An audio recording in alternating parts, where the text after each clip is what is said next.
आज अपने इस वीडियो में मैं भगवान की भाषा को लेकर चर्चा करने वाला हूँ। भगवान की भाषा जरूर कुछ रही होगी। अगर भगवान है तो निश्चित ही उसकी भाषा रही होगी।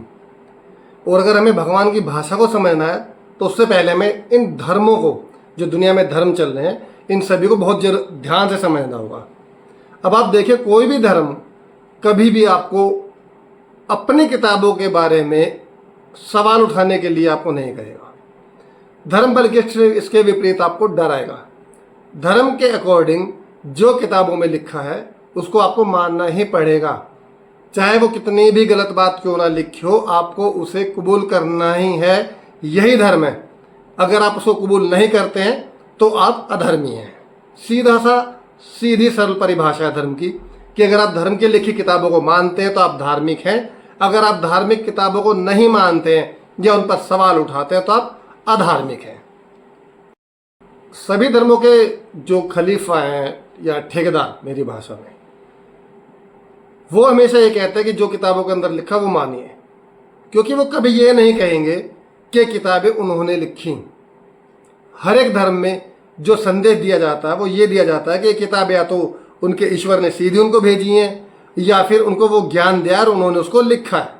मतलब वो सीधा कुदरत से, भगवान से, ईश्वर अल्लाह गोड से मिला हुआ ज्ञान है उसको, इसलिए इस पर सवाल उठाना आपके लिए मुनासिब नहीं है।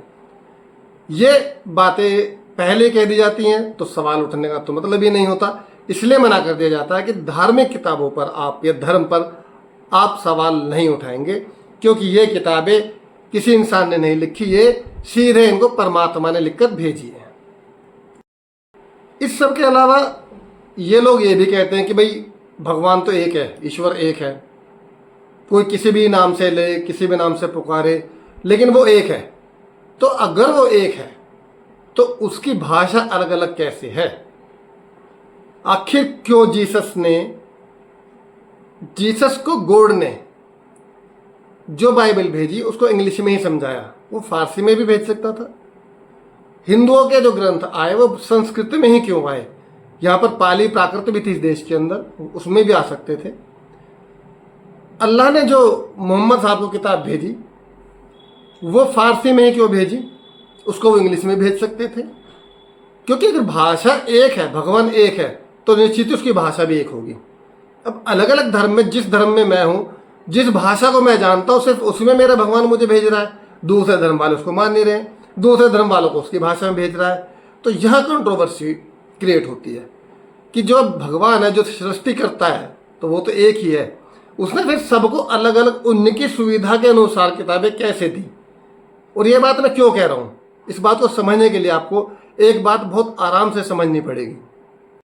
मैं ऐसा इसलिए कह रहा हूँ क्योंकि जब ये दुनिया बनी, या अभी तक भी बन रही है, चल रही है, तो ये आज नहीं बनी, इसे करोड़ों साल पहले से दुनिया बन रही है। तो उस करोड़ों साल पहले जब भी भगवान ने इसकी रचना करी होगी तो उन भगवान की भाषा हमारी भाषा से मेल कैसे खा सकती है? इसका छोटा सा उदाहरण मैं सम्राट अशोक का, अपने ही देश का आपको उदाहरण देता हूँ। सम्राट अशोक हमसे कुछ 100 साल पहले ही हुए, कुछ 100 साल। उनके जितने भी आज शिलालेख मिलते हैं, जितने भी लेख या जितने भी सबूत आज सम्राट अशोक के मिलते हैं, वो प्राकृत पाली भाषा के हैं। वो किसी और भाषा में है ही नहीं। और जब विद्वानों को उस भाषा को जानना हुआ, समझना हुआ, तो उन्हें उस भाषा की नॉलेज लेनी पड़ी। उन्हें वो एक ज्ञान अर्जित करना पड़ा कि इस भाषा को समझा कैसे जा सकता है। तब जाकर हम लोग अशोक की भाषा को समझ पाए। तब जाके दुनिया की समझ में आया कि सम्राट अशोक ने क्या क्या किया, कैसे कैसे हुआ। यानी कि उस राजा की अपनी भाषा थी, उस चक्रवर्ती सम्राट की अपनी भाषा थी, जिसको समझने के लिए हमें अपना ज्ञान लगाना पड़ा। तो वो कुदरत, वो भगवान, वो खुदा, ईश्वर, जो करोड़ों साल पहले से हमें बना रहा है, जो करोड़ों साल पहले से हमें ज्ञान दे रहा है, उसकी भी तो अपनी एक भाषा होगी। उस भाषा को समझने के लिए हमें कोशिश करनी चाहिए थी कि हाँ भाई, ये हमें कुदरत ने भेजा है, सभी के लिए एक भाषा में है, सभी धर्मों ने उसको अपने हिसाब से ट्रांसलेट करा है। मूल रूप ये है और जो हमने ट्रांसलेट करा उसका रूप ये है। ये होता है तो समझ में आता है। लेकिन सभी धर्मों को उस कुदरत ने अपने, उनकी सहूलियत के हिसाब से किताबें दी, उनकी सहूलियत के हिसाब से ज्ञान दिया।